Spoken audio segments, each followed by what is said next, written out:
تو اگر وہ بھی ہو جائے تو اس سے چیزیں اور بہتر ہوں گی. آپ کو لگتا ہے کہ بہتر ہو جائیں گی؟ یس آئی ایم کوائٹ ہوپ فل. سر اگر کرنٹ سینیریو کی بات کرتے ہیں تو جس طرح سے تجزیہ دیا جا رہا ہوتا ہے عدالتوں کے حوالے سے، آپ پھر اس پر اتفاق رکھتے ہیں؟ بیکاز اس پر اتفاق اگر آپ رکھتے ہیں تو یہ جو 27ویں ترمیم آئے گی ڈیولپمنٹ کے لیے وہ پھر اس کے ساتھ ریلیونٹ ہے، رائٹ؟ نہیں، میرے خیال میں وکیل جو ہے وہ ہر وکیل اپنا پوائنٹ آف ویو رکھتا ہے، اور یہی پوائنٹ آف ویو آگے نئی کریشن کی طرف لے کے جاتی ہے. اگر کریٹیسزم نہیں ہوگا تو ناویلٹی نہیں آئے گی. ہر ایک لائن جو ہے نا اس کے ڈفرینٹ میننگس ہوتے ہیں. اس کی مثال ایسے دوں گا کہ ایک ڈائمنڈ ہے، اس کے اٹ ہیز ویریس فیسسٹ، اور اگر آپ ایک طرف بیٹھی ہوئی ہیں آپ کی طرف اس کی لائٹ اور کلر ہوگی، میری طرف اس کی لائٹ اور کلر کی ہوگی، جو اور لوگ ہیں ان کی طرف لائٹ اور کلر کی ہوگی. ہم اپنا اپنا پرسپیکٹیو رکھتے ہیں اور وہی اس کی خوبصورتی ہے. لیکن towards the and of the day وہ پرسپیکٹیو ایکسیپٹ کیا جانا چاہیے کہ جو لیجسلیچرز کی انٹینشن، جو اس لا کی بیک گراؤنڈ، جو اس لا کی جو ہے نا پریلیوڈ تھی، وہ لا کی ضرورت کیوں آئی، جو ان چیزوں سے مطابقت رکھتا ہو. بات وہاں پہ خراب ہوتی ہے کہ جہاں پہ ہم بالکل آل ٹوگیدر ڈفرینٹ طریقے سے کورٹ ایک نئی چیز اختراع کر دیتی، پھر اس پہ کریٹیسزم ہوتا ہے. اب اگر ان چیزوں کو مد نظر رکھتے ہوئے کہ یہ لا کیوں بنایا گیا، اس کے میننگز کیا ہیں، اس کے شیڈز کیا بنتے ہیں، ان شیڈز پہ رہ کے کیا جائے گا تو پھر بہت اچھا ہوگا. اگر ان شیڈز کو، ان میننگز کو اجاگر کرنا، ان پہ جو ہے نا کام کرنا، ان کو گرائنڈ کر کے ان کو نکالنا، سونے کی طرح ان کو رگڑ کے ان میں سے چمک پیدا کرنا، یہ وکیل کا کام ہے. زبردست. تو چلیے پھر ہم امید رکھتے ہیں کہ اگر 27ویں ترمیم جو ہے امپلیمنٹ ہو جاتی ہے تو اس سے پاکستان میں مزید اور جو ڈیولپمنٹ ہے وہ دکھائی دے گی، اور پاکستان جو ہے وہ اسٹینڈ آؤٹ کرے گا انٹرنیشنلی بھی. جس طرح سے اس پورے سال کو اگر آپ دیکھتے ہیں اور ایک رپورٹ اگر ہم نے تیار کرنی ہو تو انٹرنیشنلی پاکستان کو بہت سراہا گیا ہے، پاکستان کی ایفرٹس کو اگر دیکھا جائے. اور اس کے ساتھ ساتھ جو کرائسس ہے وہ تو چلے ساتھ ساتھ چلتے رہتے ہیں، اپس اینڈ اور ڈاؤن. اس سے we believe and we hope کہ ہمارا جو انٹرنیشنل نمبر ہے جوڈیشل پرفارمنس کا ہمارا وہ بہتر ہونا چاہیے، وہ پیچھے آنا چاہیے ہمیں. وہ ہم جو ہے نا آگے بھاگتے جا رہے ہیں اسپیڈ سے، وہ اس کو سٹاپ ہونا چاہیے اور ہمیں پیچھے چلے جانا چاہیے، تاکہ ہماری جو پرفارمنس ہے وہ انٹرنیشنلی دنیا دیکھنے والا کہے کہ یہ کورس نے یہ فیصلہ اچھا کیا. صرف وکلا اور ججز نہ کہیں کہ ہم نے بہت اچھا کیا، کلائنٹ بھی کہے. جو پینگ ماسٹر ہے، کس کی جیب سے پیسے جاتے ہیں؟ کلائنٹ کی جیب سے. پینگ ماسٹر ہے. ہم کہتے ہیں کہ بار اور بینچ جو ہے یہ ایک گاڑی کے دو پہیے ہیں، تو ذرا یہ تو دیکھ لیں گاڑی کو کھینچ کون رہا ہے، اس گاڑی کو چلا کون رہا ہے، اس گاڑی میں فیول کون ڈال رہا ہے؟ وہ کلائنٹ ہے. جب تک ہم اس کا انٹرسٹ کو واچ نہیں کرتے، جب کلائنٹ سیٹسفائی نہیں ہوگا کہ ہاں جسٹس از بینگ ایڈمنسٹرڈ، انصاف ہو رہا ہے اور بلا تعطل ہو رہا ہے، تو پھر چیزیں اور بہتر ہوں گی. یعنی کہ ہم کہہ سکتے ہیں کہ جس طرح ہماری پاکستان آرمی کو سراہا جاتا ہے یس 365 ڈگریز پہ انٹرنیشنلی، اسی طرح جو عدالتیں ہیں یا جو ہماری وکلا ہے ساری ایک کمیونٹی، ان کو بھی اسی طرح سے اس اسکیل پہ رکھا جائے نیئر فیوچر. ایگزیکٹلی، ان کو بھی اسی طرح سراہا جائے، ان کے کریکٹر کو اسی طرح اپریشیٹ کیا جائے. That's much needed. یس، ان کے جوڈیشس مائنڈ کو اپریشیٹ کیا جائے. جو وکلا ہیں وہ اس لیول کی تیاری کر کے ہیں کہ انٹرنیشنل جب وہ ہمیں سنیں تھرو انٹرنیٹ، جو لائیو پروسیڈنگ چل رہی ہیں، تو وہ 2 منٹ سننے کے بعد بند نہ کر دے، وہ کہے کہ نہیں یہ وکیل نیا پوائنٹ لے کے اس کو سننا پڑے گا ہمیں. بالکل درست. سر بات کرتے ہیں حکومت کی جانب سے جو نئے قوانین نافذ کیے جا رہے ہیں. آبویسلی جو نئے قانون کی اگر بات کی جائے یا کسی بھی ایگزسٹنگ قانون کو دوبارہ سے ہم کہہ سکتے ہیں کہ ایک پش دی جائے ایز اے کیٹلسٹ، تاکہ وہ اور بہتر طریقے سے جو ہے وہ چیک اینڈ بیلنس رکھ سکے، تو وہ ایک اچھی بات ہے. وہ ظاہر ہے ایک حفاظتی میجرز میں ہی آ جاتا ہے شہریوں کے لیے. بالکل صحیح. اب جیسے ہم بات کرتے ہیں ڈالا کلچر کی یا پتنگ بازی کے بین کی، یا اس طرح سے یہ جو گنڈا گردی ہوتی ہے یا کوئی کرائم ایشوز ہوتے ہیں، جو کرمنل گینگز ہوتے ہیں، ان کے ریموول کے حوالے سے، تو یہ غیر قانونی اسلحہ کی جو ایک نئی ہم کہہ سکتے ہیں کیمپین سٹارٹ ہوئی، جس میں لوگوں نے تعاون کرنا شروع کیا کہ 15 دن کے اندر ودن دی ڈیڈ لائن آپ لوگوں نے اگر کوئی غیر قانونی اسلحہ ہے تو وہ آپ جمع کروا سکتے ہیں. آپ کو کیا لگتا ہے اس کو مد نظر رکھتے ہوئے کیا واقعی کرائم ریٹ کنٹرول ہوگا اور لوگ واقعی ایمانداری سے غیر قانونی اسلحہ جو ہے وہ سرنڈر کریں گے؟ بڑا اہم کویسچن ہے، اور اسپیشلی ہماری سوسائٹی میں جو حال کر دی اسلحے نے، اس حوالے سے تو بہت اہم ٹاپک ہے یہ. دیکھیں ہمارے ہاں بات بعد میں ہوتی ہے، گولی پہلے چلا دیتے ہیں، اور towards the and of the day پتہ نہیں چلتا لڑائی کس بات پہ ہوئی. نہیں جی کوئی خاص بات نہیں ہوئی تھی، بس غصہ آ گیا تھا. اور یہ بڑی اچھی بات آپ نے کہی کہ اگر اسلحہ نہیں ہوگا ان کے پاس نا، تو پھر لڑائی کیا ہوگی؟ ایک دوسرے کو برا بھلا کہہ لیں گے، ایک دوسرے کو تھپڑ مار لیں گے، ایک دوسرے کو ککس مار لیں گے، گلو گیر ہو جائیں گے. لیکن ایٹ لیسٹ وہ جو ہارڈنڈ کرمنلز ہیں وہ نہیں بنیں گے، لوگ مریں گے نہیں، لوگ اپاہج نہیں ہوں گے. ہونا تو یہ چاہیے تھا کہ جہاں بھی غیر قانونی یا قانونی اسلحے کی نمائش ہے اس کو روکا جائے. ہوا یہ کہ ہم نے قانونی اسلحے کی نمائش کو روکنا بند کر دیا.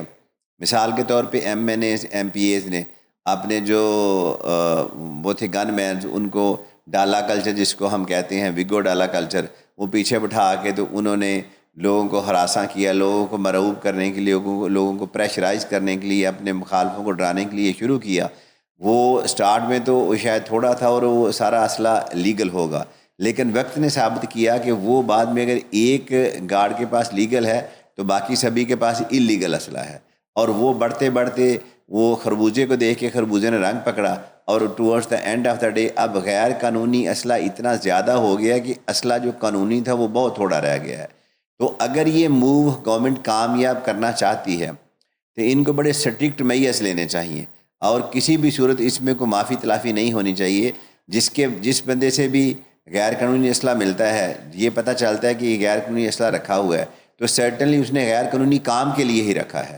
غیر قانونی اسلحہ قانونی کام کے لیے تو رکھنے سے رہا، تو پھر اس کے خلاف سٹرکٹ ایکشن ہونا چاہیے، وہاں معافی نہیں ہونی چاہیے. اور دوسری وبا ہمارے ہاں یہ ہے، امیر کے لیے اور قانون ہے اور غریب کے لیے اور قانون ہے. اور نبی پاک کا فرمان ہے کہ تم سے پہلی امتیں اسی لیے تباہ و برباد ہو گئیں کہ ان میں عمرہ کے لیے اور قوانین تھے، غربا کے لیے اور قوانین تھے. جب تک آپ یہ تقسیم ختم نہیں کریں گے تو آپ سوسائٹی سے لا اینڈ آرڈر کی سچویشن کو بہتر نہیں کر سکتے. اور ضروری ہے کہ ایکولی ٹریٹ کیا جائے، ایون ہینڈڈ جسٹس کیا جائے.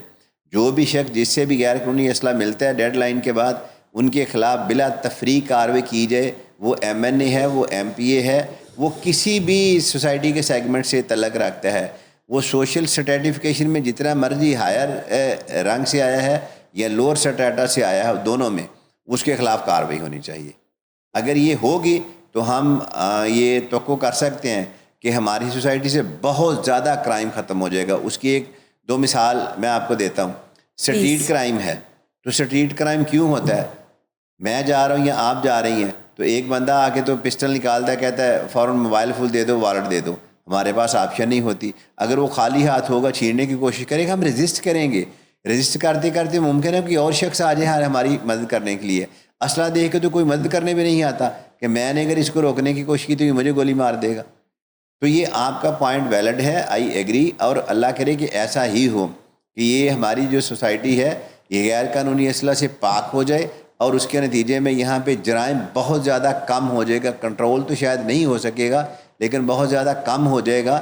اور انیشلی جرائم کم کرنا جس پیک میں ہم جا رہے ہیں، یہ بہت بڑا ایک ہرکولین ٹاسک ہے گورنمنٹ کے لیے. آپ نے بالکل درست کہا. ہم امید بھی کرتے ہیں اور ہم سپورٹ بھی کرتے ہیں گورنمنٹ کو اس سٹانس کے حوالے سے، جو کہ ظاہر ہے شہریوں کی بہتری کے لیے ہے، شہریوں کی حفاظت کے لیے ہے، اور ایک امن و امان کی صورت کو برقرار رکھنے کے لیے ہے. سر بات کرتے ہیں پولیس ڈپارٹمنٹ کی. یوزلی ہم ان کی ایفرٹس کو ظاہر ہے رسپیکٹ بھی کرتے ہیں اور اپریشیٹ بھی کرتے ہیں. اس حوالے سے ہم لوگ ہر وقت کیسز بھی ڈسکس کرتے ہیں جو چل رہے ہوتے ہیں نیشنل اسکیل پر اسپیشلی. لیکن آج کل اگر آپ دیکھیں کہ ود ان پولیس ڈپارٹمنٹ کچھ ایسے پولیس آفیسرز ہیں جن کو ہائی لائٹ کیا جا رہا ہے جو کہ ان ریزنیبل ایکٹیویٹیز میں انوالوڈ ہے اور اپنے یونیفارم کے ساتھ ایماندار نہیں ہے. اور ود ان پولیس یہ ایک کلچر آ گیا ہے نیا کہ اگر کوئی ایسا کر رہا ہے تو انہیں ہائی لائٹ کیا جا رہا ہے تاکہ وہ ایک مورل جو ہے نا وہ بن کر، عبرتناک سزا بن کر جو ہے نا سامنے آ سکے، تاکہ کوئی اور جو ہے وہ اس کو دوبارہ سے اس کے نقشے قدم پر نہ چلے اور پولیس ڈپارٹمنٹ کا جو نام ہے وہ امیج جو ہے وہ ڈینٹ نہ ہو. آپ کیا کنسیڈر کرتے ہیں؟ کیا یہ اچھا آئیڈیا ہے، اچھی اپروچ ہے یا نہیں؟ میرے خیال میں یہ بڑی اچھی اپروچ ہے، لیکن اس سے پہلے تھوڑا سا بیک گراؤنڈ میں جاؤں گا کہ یہ کلچر پنجاب میں اتنا نہیں تھا. یہ 90s میں یہ کلچر جو ہے نا یہ بڑا پھلا پھولا کراچی میں، ٹھیک ہے. اور وہاں سے یہ کلچر پنجاب میں آیا اور پھر کوئی آج سے 20-25 سال پہلے پنجاب میں بھی وہی کام ہو گیا. اور دن کے وقت جو ہے نا نوکری کرتے ہیں یونیفارم پہن کے, رات کے وقت ڈکیٹیاں کرتے ہیں پولیس آفیسرز. اگر ہم کراچی کی بات کریں تو وہاں تو آج بھی یہ ریشو بہت اچھے لیول پہ ہے, بڑی زیادہ ہے. پنجاب میں ابھی ریشو بہت اس لیول پہ نہیں ہے, کیونکہ یہاں پہ لوگ یہ کرتے ہیں کہ وہ آگے انہوں نے اپنے بندے رکھے ہوئے ہیں, ہائر کیے ہوئے ہیں ڈکیٹ, تو وہ کہتے ہیں ان کو کہ آپ لوگ ڈکیٹیاں کریں, تو اس میں سے وہ پرسنٹیج لی اور ان کے ساتھ جو نرم رویہ رکھ کے ان کو چھوڑ دیا. لیکن اب جو کچھ لوگ ہائی لائٹ ہوئے ہیں وہ شاید اس کا کریڈٹ پولیس ڈپارٹمنٹ کو شاید مجھے دینے میں تھوڑی سی تکلیف اس لیے ہوگی کہ وہ لوگ ہیں کہ جن کی جو ہے نا فوٹیجز پکڑی گئی ہیں. اس کا مطلب یہ نہیں کہ صرف جن کی فوٹیجز پکڑی گئی ہیں ان کے علاوہ پولیس میں کالی بیڑے نہیں ہیں لیکن وہ پکڑی نہیں گئی ہیں. پولیس کو چاہیے کہ اپنے اندر اکاؤنٹیبلٹی کا پروسیس اتنا سٹرنجنٹ کریں کہ اس کو دیکھ کے عبرت ناک سزا دیں, تاکہ دوسرا کوئی بندہ سوچ ہی نہ سکے کہ میں نے یہ پولیس کی یونیفارم پہنی ہے تو میں اس کے ساتھ کوئی راہدنی, کوئی ڈکیٹی, کوئی چوری, کوئی اغوا برائے تاوان کی واردات کر سکوں. اگر آپ ان کو آئیڈیل سزا دیں گے تو پھر آگے چل سکتے ہیں. اگر آپ تاریخ کا مطالعہ کریں تو تاریخ میں ایک ایسا جج گزرا ہے کہ جو رشوت لیتا تھا, فیصلے کرتا تھا, تو شہنشاہ وقت کو جب اس نے پکڑ لیا اس کو رنگے ہاتھوں, تو پھر اس نے اسی کی زندہ کی کھال اتروا کے تو اسی کرسی پہ جو جج کی تھی اس کے اوپر وہ کھال لگوا دی, اور کہا گیا کہ جس نے دوبارہ اس کرسی پہ بیٹھ کے یہ کام کیا اس کے اوپر اس کی کھال لگا دی جائے گی. وہاں پہ کیوں کوئی بندہ ایسا کام کرے گا؟ اور ہمارے یہاں ڈیٹرنس کوئی نہیں ہے. اور جس طرح وہ پولیس مقابلے اوریجنل بھی ہوتے ہیں, لیکن جو ٹینڈنسی ہمارے یہاں جعلی پولیس مقابلہ جات کی ہے, اس کی وجہ سے پولیس نے جو ہے نا اپنا خوف جو ہے نا وہ بڑھا دیا ہے, اور اس وجہ سے لوگ بلیک میل ہو رہے ہیں. اور جہاں ایک یا دو پولیس مقابلے اوریجنل کر رہے ہیں ہمارے نوجوان, جن کو سلوٹ کرنا چاہیے, اسی طرح ہی ہمارے ڈپارٹمنٹ کی کالی بیڑیں کچھ لوگوں کو پکڑ کے اور دوسری پارٹی سے پیسے لے کے تو ان کو جو ہے نا جعلی پولیس مقابلوں میں مار رہی ہیں, اور اس کا نتیجہ یہ ہے کہ دشمنیاں بڑھ رہی ہیں, لا اینڈ آرڈر کی سچویشن مزید خراب ہو رہی ہے. تو اس حوالے سے جعلی پولیس مقابلوں کے تو میں کسی بھی طریقے حق سے نہیں ہوں, کیونکہ جو پولیس مقابلہ کہ جان بوجھ کے کروایا جاتا ہے وہ کسی بھی طریقے سے ٹھیک نہیں ہو سکتا. وہ قانون کو اپنے ہاتھ میں لینے والی بات ہے, تو قانون کو جہاں آپ اپنے ہاتھ میں لیں گے تو پورے سسٹم کو آپ ریڈنڈنٹ کر رہے ہیں, اور جہاں پہ پورا سسٹم آپ کا خراب ہو جائے گا اس کو ٹھیک کرنے میں پھر پرابلم ہوئے گی. بالکل ٹھیک بات کی آپ نے. اور یہ جو اپروچ ہے ود ان پولیس ڈپارٹمنٹ کہ وہ ہائی لائٹ کرے اگر کوئی بھی ایسی انسرٹن یا ان ریزنیبل ایکٹیویٹیز میں انوالو ہے کوئی بھی پولیس آفیسر, تو اس سے یہ ہوگا کہ جو آئندہ فیوچر میں کوئی بھی پولیس ڈپارٹمنٹ کا کنسرنڈ جو آفیسر ہے ہی وڈ تھنک ٹوائس کچھ بھی ایسا کرنے سے پہلے. ہاں بالکل. اور میرے خیال سے اس سے جو سسٹم ہے وہ اور زیادہ اسموتھ بیلنسڈ ہو جائے گا اور پیسفل ہو جائے گا. لیکن بدقسمتی یہ ہے کہ ہمارے ہاں یہ جو اقربا پروری ہے نا, اس کی وجہ سے پولیس والوں کے خلاف کوئی درخواست آتی ہے نا, تو جس کے پاس وہ جاتی ہے وہ سب سے پہلے تو اس کو یہ مشورہ دیتا ہے, یار تو چھوڑ دے اس کو, تو یہ درخواست واپس لے لے, خیر ہے تیرا کام کر دیتے ہیں. وہ یہ نہیں کہتا کہ پولیس ڈپارٹمنٹ کو جو ہے نا میں سیدھا کروں, وہ یہ نہیں کہتا کہ پولیس ڈپارٹمنٹ سے کرپشن, رشوت, سفارش, لا قانونیت اور یہ جو کالی بیڑے ان کو نکالا جائے. وہ کیوں نہیں کہتا؟ وہ اس نے خود بھی اس سے کوئی نہ کوئی ناجائز کام لیا ہوتا ہے, تو وہ کہتا ہے چلیں اس طرح نہیں تو اس طرح اس کو کر لیں. جب تک یہ سسٹم سبھی کے لیے قانون ایک نہیں ہوگا, اور جہاں پہ پولیس کی وردی کو طاقت دی ہے قانون نے, اور وہ مجھے اور آپ کو گرفتار کر سکتی ہے, اگر اس نے ناجائز گرفتار کیا ہے تو اس کو اس سے ڈبل سزا ملنی چاہیے عام بندے کی نسبت. پھر سسٹم ٹھیک ہوگا, پھر ہر بندہ قانون سے ڈرے گا.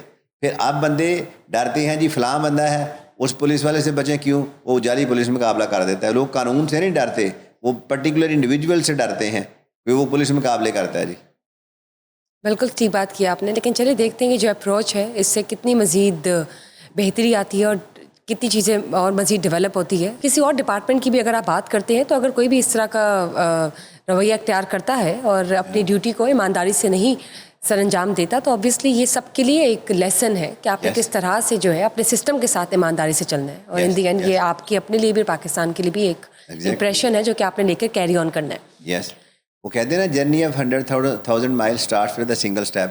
آپ ایک شخص کو ٹھیک کرنا شروع کریں, خود ٹھیک ہوں, پھر ساتھ والا ٹھیک ہوگا, پھر اس کے ساتھ والا ٹھیک ہوگا. بالکل ٹھیک بات کی. سر اب میں بات کرنا چاہوں گی ڈومیسٹک ایشوز کے حوالے سے. یہ بتائیے آج کل کیسز ظاہر آپ کے پاس آتے ہوں گے, آپ کے کلیگس کے پاس بھی جاتے ہوں گے کیسز, وہ ریسیو کرتے ہوں گے ڈیورس کے حوالے سے, خلا کے حوالے سے. ڈومیسٹک وائلنس کی بات کرتے ہیں اگر, تو ڈومیسٹک وائلنس کی بیس پر کتنی سپریشنز ہو رہی ہیں, کتنے کپلز ہیں جن کا یہ رشتہ جو ہے وہ ٹوٹ رہا ہے اس بنا پر؟ دیکھیں ہمارے ہاں جو کمبائن فیملی سسٹم تھا نا, اس کی بہت زیادہ بلیسنگز تھیں کہ میاں بیوی میں اگر لڑائی ہوئی ہے نا تو کسی نے کسی بڑے نے مل کے ان کے بیچ میں صلح کروا دی تو چیزیں بہتر ہوگی. اب جب ہمارے ہاں ٹینڈنسی ڈیولپ ہو رہی ہے یونی سیلر فیملی کی کہ ہم نے اکیلے ہی رہنا ہے, شادی ہو کے آتی ہے تو دلہن کہتی ہے ہفتے بعد کہ نہیں تو کلا کر لیا تو میں تیرے کلیاں رہنا ہے, انہاں دے نال ہی رہنا. اس کا جو نقصان ہے وہ یہ ہے کہ جب دونوں کی آپس میں لڑائی ہوتی ہے صلح کرانے والا کوئی نہیں ہے, دونوں کو سمجھانے والا کوئی نہیں ہے, اور نتیجہ یہ نکلتا ہے کہ صرف چھوٹی چھوٹی باتوں کو ایگو کا مسئلہ بنا کے تو وہاں پہ سیپریشن ہو جاتی ہیں, ڈیورس ہو جاتی ہیں. اس میں سب سے پہلی بات تو عدم برداشت ہے کہ دونوں میں برداشت کا مادہ کوئی نہیں ہے, اور دونوں میں یہ کوشش ہوتی ہے کہ وہ ایک کہتا ہے میں یہ لفظی جنگ جیت جاؤں, دوسرا کہتا ہے میں لفظی جنگ جیت جاؤں, اور لفظی جنگ جیتنے کی بجائے وہ دونوں ہار جاتے ہیں, اور نتیجہ کیا نکلتا ہے کہ سیپریشن ہو جاتی ہے. پھر ہمارے ہاں کچھ فائنینشیل ایشوز ہیں, پھر ہمارے یہاں سائیکولوجیکل ایشوز ہیں, پھر ہمارے یہاں انڈرسٹینڈنگ کے ایشوز ہیں. آپ یہ دیکھیں کہ جب آپ نئی گاڑی لیتے ہیں نا تو اس کو کمپنی کہتی ہے کہ آپ 2-3 دن اس کو گاڑی کو کھڑی رہ کے چلائیں, ذرا اس کا انجن رننگ میں آ جائے. تو آپ نے 2 ڈفرینٹ انسانوں کو ملایا ہے, اور ان کو اتنا روم بھی نہیں مل رہا, ان کو اتنا آپ فیسیلیٹیٹ نہیں کر رہے کہ وہ کچھ دیر کے لیے آپ ان کے ساتھ ہیلپنگ ہینڈ بنے کہ یہ دونوں آپس میں ایک دوسرے کو سمجھ سکیں. جو دلہے کی ماں ہے وہ کہتی ہے کہ نہیں یہ تو کڑی جگہ رہ گیا ہوں تو ساڑھے جگہ ہے ہی کیوں نہیں. تو وہ ان کو بندہ پوچھے کہ اگر آپ نے کڑی جگہ نہیں سی اس کو ہونے دینا تو پھر اس کو شادی کر کے کیوں لائے تھے. اسی طرح وہ دوسری طرف بھی سیم چل رہا ہوتا ہے. ہمارے یہاں بیلنس کوئی نہیں رہ جاتا, اور اسلام دنیا کا واحد ریلیجن ہے جو اعتدال پہ توجہ دیتا ہے. وہ اعتدال پہ توجہ نہیں, زور دیتا ہے کہ اعتدال ہونا چاہیے آپ کے ریلیشن میں, اعتدال ہونا چاہیے آپ کی گفتگو میں, اعتدال ہونا چاہیے آپ کے لین دین میں, اعتدال ہونا چاہیے اپنی زندگی میں. اور یہی اعتدال جو ہے نا اس کو ہم جو ہے نا اگر آگے جائیں تو کہتے ہیں زندگی کا بیلنس ہے. اقبال نے کہا تھا نا کہ زندگی کیا ہے, عناصر کا ظہور ترتیب, اور موت کیا ہے انہی اجزاء کا پریشاں ہونا. یہی اجزاء اور یہی بیلنس خراب ہوتا ہے تو رشتہ ختم ہو جاتا ہے. بالکل ٹھیک بات کی آپ نے. لیکن سر کچھ پرسنٹیج ایسی بھی ہے, اگر کمبائنڈ فیملیز کی بات نہ کریں تو یوزلی کچھ ایشوز تو کمبائنڈ فیملی کی وجہ سے بھی ہوتے ہیں جب کسی بھی رشتے کی دیوار بن جاتے ہیں دونوں کے درمیان, میاں بیوی کے درمیان. تو یوزلی اگر آپ 1% ان کی دیکھیں جو کہ نیوکلیئر فیملی سسٹم کو فالو کر رہے ہیں تو وہ they are having successful lives. نہیں وہ دونوں میں ہے, یہ اوور آل زیادہ تر ٹینڈنسی اس میں ہے, لیکن بڑی بڑی ایسی فیملیز ہیں کہ جن میں یونی سیلر فیملی سسٹم ہے and they are very successful, اور ہونا بھی چاہیے.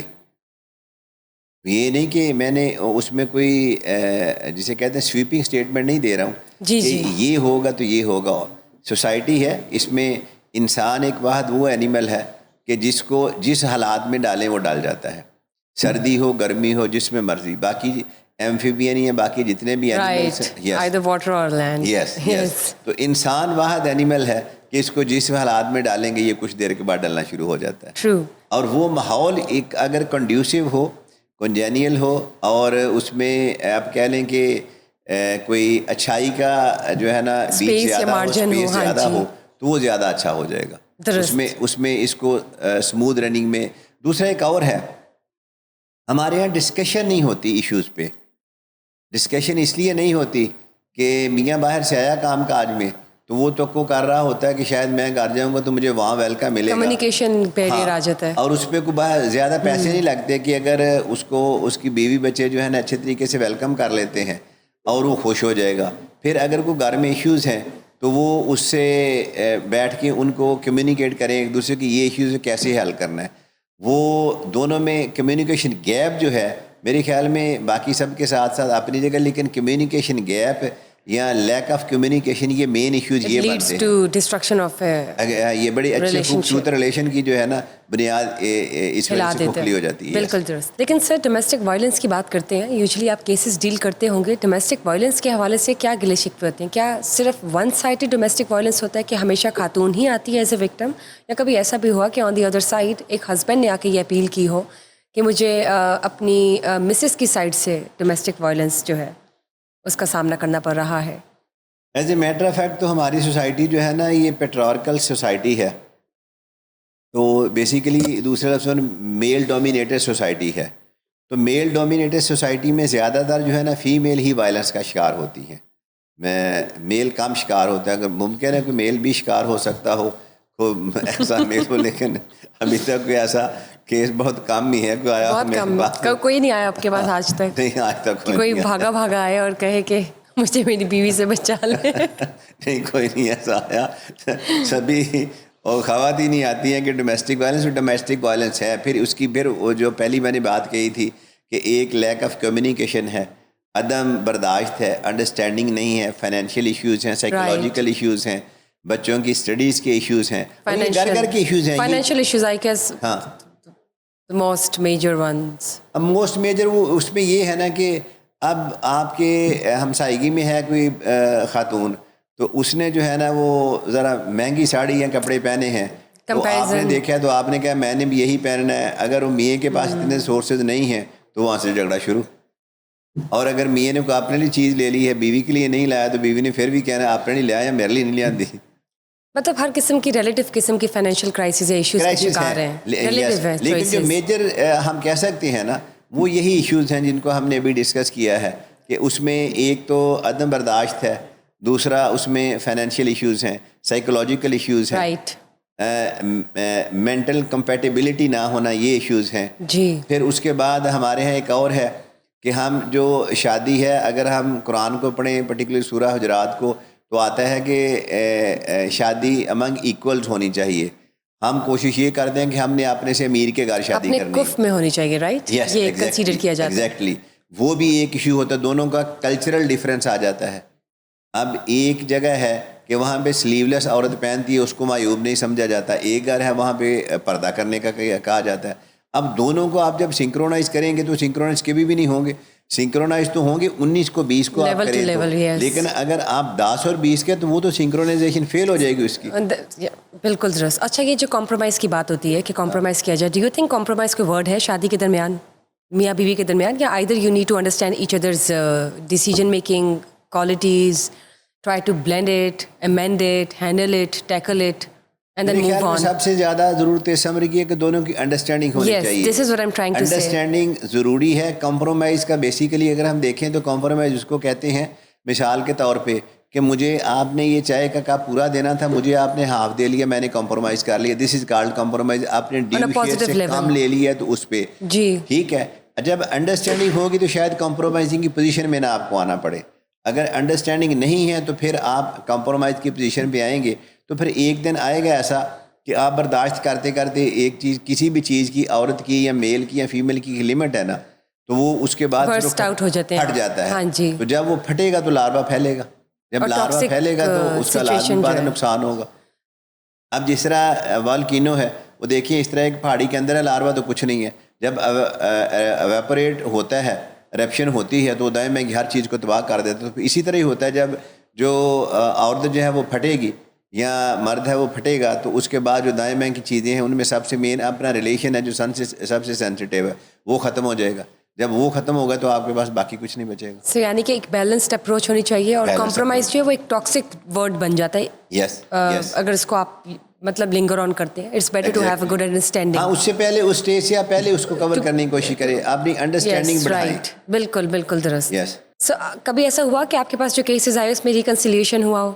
یس، بہت ساری اور کیسز. کس وجہ سے، مطلب کیا سب سے مائنر ایشو تھا جس کی بیس پر ایک ایپلیکینٹ یا میاں بیوی آ کے سیپریشن مانگ رہے ہیں اینڈ دین ریکنسیلیشن ہو جاتی، because it was a very trivial sort of an issue جس کی بیس پر وہ یہاں تک پہنچ گئے؟ میرے پاس ابھی بھی ایک کیس چل رہا ہے جس میں ایک بیوروکریٹ ہیں گریڈ 21 کے، اور ان کی مسز سے نہیں بنتی تھی، ان کے دونوں بچے بھی جوان ہیں. تو جب وہ میرے پاس آئیں تو مجھے ایک بیوروکریٹ نے ریفر کیا تھا, تو میں نے پہلے ان سے جو ہے نا پوری سٹوری سنی کو اٹ ٹوک 3 hours. تو ظاہر ٹائم اتنا نہیں ہوتا نارملی, لیکن مجھے آئیڈیا تھا کہ میں سٹوری سن لوں گا, میں چونکہ سائیکالوجی بھی پڑھی ہوئی ہے تو مجھے پتا تھا کہ یہ ریلیکس ہو جائیں گی.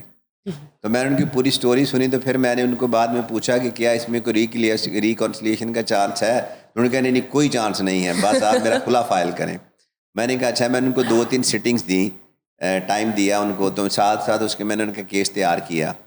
تو ساتھ میں ان کو سمجھاتا رہا کہ اب آپ کے بچے ہیں, تو اب آپ کے بچے جو ہے نا وہ ایک جو ہے نا بروکن فیملی کے بچے کہلائیں گے, کہ آپ کی اور دونوں کی سیپریشن, ان کی شادیاں اچھے گھروں میں نہیں ہوں گی. split second. ہاں, ان کو آگے جو پرابلمز آنے میں وہ ان سے شیئر کیے, ان کو سائیکولوجیکلی تھوڑا سا کنونس کیا.